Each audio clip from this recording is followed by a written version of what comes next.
एक गांव में एक गरीब किसान रहता था। उसके साथ उसकी वेश्या पत्नी भी रहती थी। किसान बहुत ईमानदार था, परंतु उसकी वेश्या पत्नी बहुत ही लालची स्वभाव की औरत थी, जिसके कारण वह अपने पति को हमेशा ताने मारती रहती थी। मुझे पैसे लाके दो, अगर तुम नहीं लाओगे तो मैं कोई काम नहीं करूँगी। और वह किसान रोज रोज अपनी पत्नी के ताने से बहुत ही परेशान हो गया था। वह दिन भर अपने खेत में मेहनत करता था, फिर भी उसकी पत्नी सोचती थी कि हम तुरंत आज ही अमीर हो जाए और मुझे सारी दुनिया की खुशी मिल जाए। लेकिन वह ईमानदार किसान बार बार अपनी पत्नी को यही समझाता था कि हमें मेहनत करने के बाद ही खुशी मिलेगी और उससे अच्छी खुशी कुछ भी नहीं होता। लेकिन उसकी पत्नी के लालची स्वभाव के कारण उसे यह बातें समझ में नहीं आती थी। अपनी वेश्या पत्नी के ताने से वह एक दिन जंगल में लकड़ी काटने चला गया। लेकिन उस दिन आकाश में धूप बहुत तेज था, जिसके कारण किसान धूप और गर्मी से बहुत जल्दी थक गया और वह आराम करने के लिए एक पेड़ के नीचे बैठ गया और अपनी वेश्या पत्नी के बारे में सोचने लगा। अभी वह सोच ही रहा था कि इतने में एक साधु जंगल से गुजर रहे थे, तो उन्होंने उस किसान को देखकर समझ गया कि किसान जरूर किसी बात से परेशान है। उसकी परेशानी को देखकर वह उसके पास गए और उन्होंने उस किसान से उसकी परेशानी का कारण पूछा। साधु की बात सुनकर किसान ने साधु को प्रणाम किया और बोला कि मैं परेशान नहीं हूँ, थोड़ा थक गया हूँ, इसलिए मेरे चेहरे पर थोड़ी चिंता जैसी भावना दिख रही होगी। किसान की बात सुनकर साधु ने कहा, मुझे पता है कि तुम जरूर किसी वजह से परेशान हो। तुम मुझे बताओ, शायद मैं तुम्हारी कोई मदद कर सकूं। साधु की बात सुनकर तो पहले किसान ने मना किया कि ऐसा कोई बात नहीं है, लेकिन साधु के बार बार कहने पर किसान अपने घर और अपनी वेश्या पत्नी की स्थिति के बारे में बताने लगा।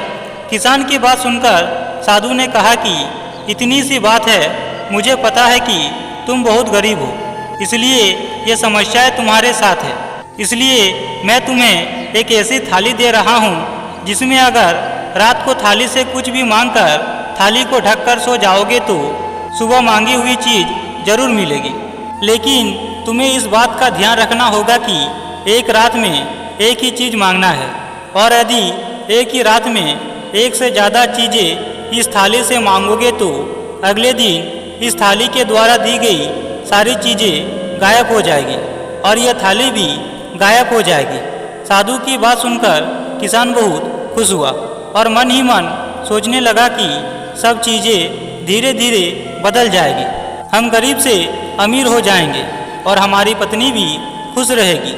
ऐसा सोचकर किसान ने उस साधु महाराज को धन्यवाद किया और फिर खुशी खुशी अपने घर लौट आया और सबसे पहले उस थाली के बारे में अपनी पत्नी को बताया, जिसे सुनकर वह वेश्या पत्नी बहुत खुश हो गई और वह दोनों रात होने का इंतजार करने लगे।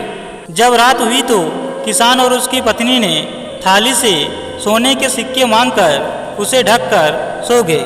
जब अगले दिन सुबह उठे तो देखा कि उस थाली में सोने के सिक्के भरे हुए थे, जिसे देखकर किसान और उसकी वेश्या पत्नी की खुशी का ठिकाना न रहा, क्योंकि साधु महाराज की बात सच हो गई थी।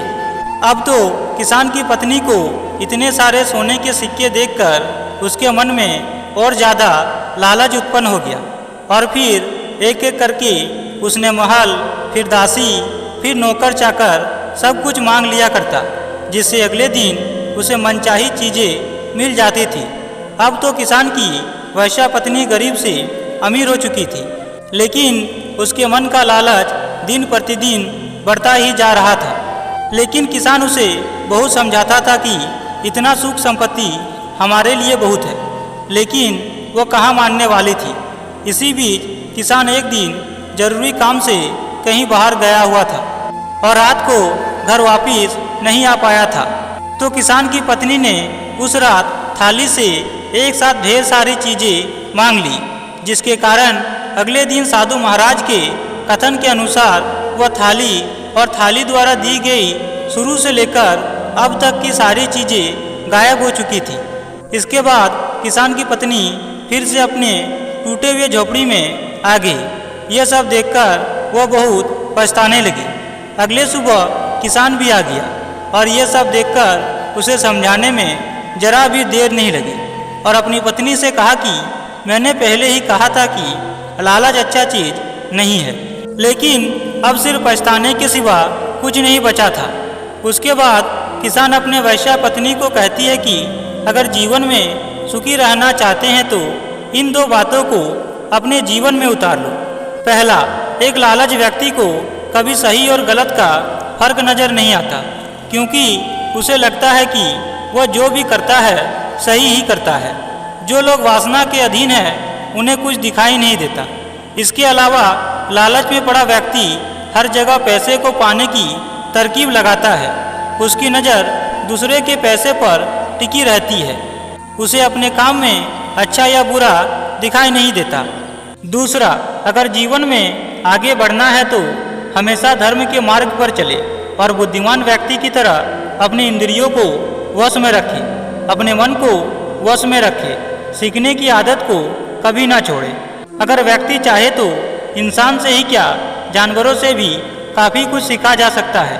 जैसे गधे से 3 बातें सीखी जा सकती है: अपना बोझ ढोना ना छोड़े, लक्ष्य के बीच सर्दी गर्मी की चिंता न करे और हर परिस्थिति में संतुष्ट रहे।